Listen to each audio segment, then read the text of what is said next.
This is where we're going to get a little unconventional. Here we go. We're going Simms. We're going unbuttoned style here. Also in tier 2, so in the same tier with Quentin Johnson, is your number 4 wide receiver in the 2023 draft class. Yes, and sir. That wide receiver is? Well, Michael Wilson from Stanford.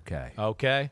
And yes, I think that this name, if you're just getting into the draft process, you're gonna go who or what, or whoa, I haven't heard his name that high. I think if you've already dove into some film and have seen the receivers a little bit, you're gonna go, well, I'm not shocked to hear him say this. Just like you.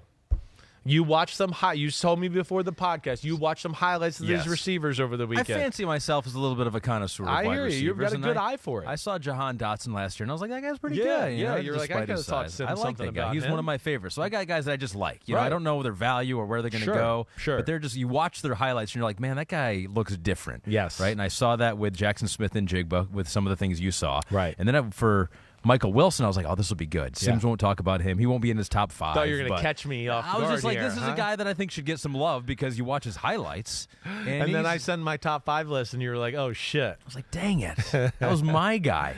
But he does pop. He just hasn't played a whole lot. I know. It's like the Smith and Jigba thing, right? It's just so...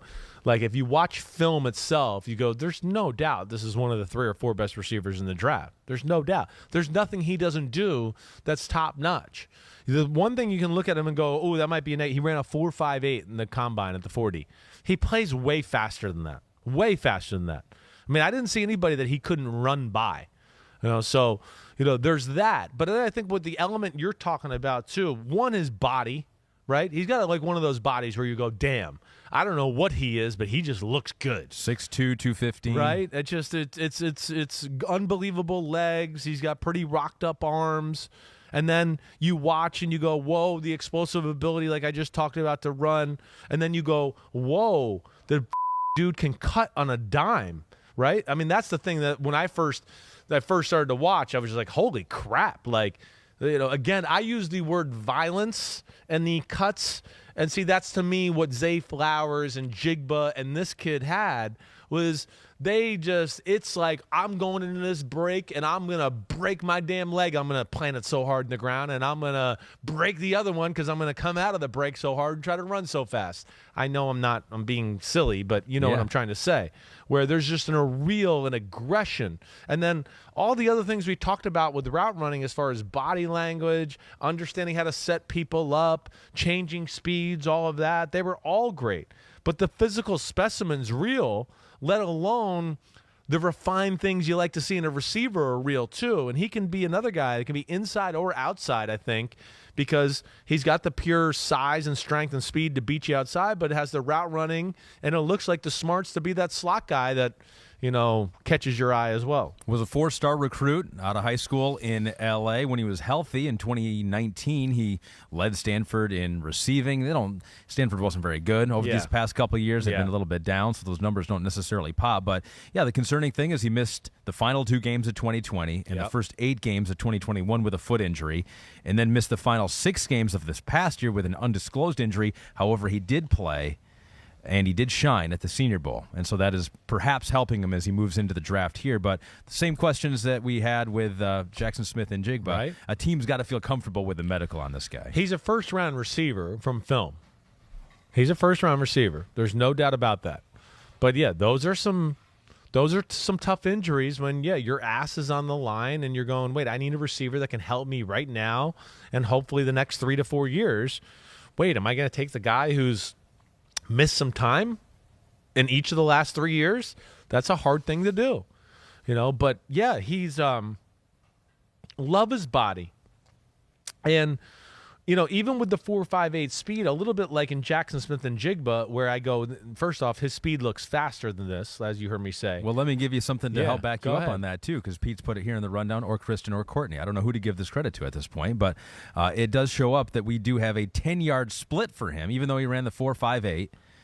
40, he ran which the is 1.5 split, 1.5 10-yard split. Right. So that's in the 87th percentile. So right off the line of scrimmage, he's explosive. Exactly. That's a big deal to me, the split.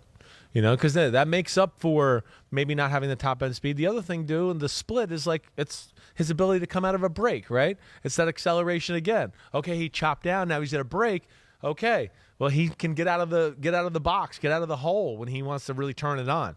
And that's where he's really good. That's where I wrote, one, he plays faster than that 4.58, but also because of the great acceleration and the great releases, that lack of, I wish he was a hair faster, it doesn't matter. But I can't even say, Ahmed, Smith and Jigba, I had some plays where I went, I wish he was a little faster. I never said that with this kid.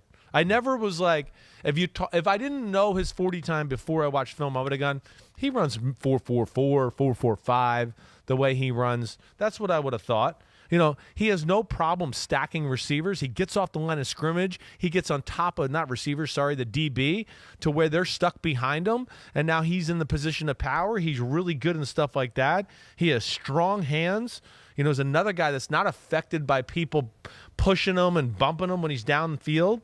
So, he's just he's got it all, and he's got the weapon element as well to go along with that. So that's the big thing. I wrote down 35 to 55 as far as where he's drafted. His talent's better than that, but I'm writing that because I think the injuries, he'll be somewhere in the second round because of the injury history. I think this is interesting, too. On NFL.com, they said that he plays to his top-end speed at all times. So kind of like you see on film where there might be a player who is a 4.40, but is not playing 4.4. No. Where Michael is playing at 4.5 basically the whole game. And it's pedal to the metal every play, all play long. That's what you like about it. And that's where I always get into the violence, the aggression, all of that, is sticking the foot in the ground. Also, too, unbelievable catching the ball, getting right up the field. That's another thing you see. It's got great value in the NFL. It's like Smith and Jigba, too, is that way where, again, it's 1st and 10, and they caught a 4-yard pass, and you're in 1st and 10 again, even though it was just a 4-yard pass, because their ability to catch it, turn up field, and accelerate so quick, you go, damn, they're always going to keep you in a good, manageable situation because they never lose yards. And then this kid, too, he ain't afraid to put his head down and like try to run people over or just go, I'm going to get the tough yards and go between these two guys and get 4 or 5 extra yards. That's what I really liked about him, too. Really, really a fun, awesome receiver to watch. Very fun to watch if you watch the highlights. Be interested to see where he ends up, falling to. And he was voted team captain, too. So apparently his teammates like him as well. Hi, I'm Mike Tirico, and thanks for watching. Make sure to hit subscribe for the latest news and highlights from NBC Sports.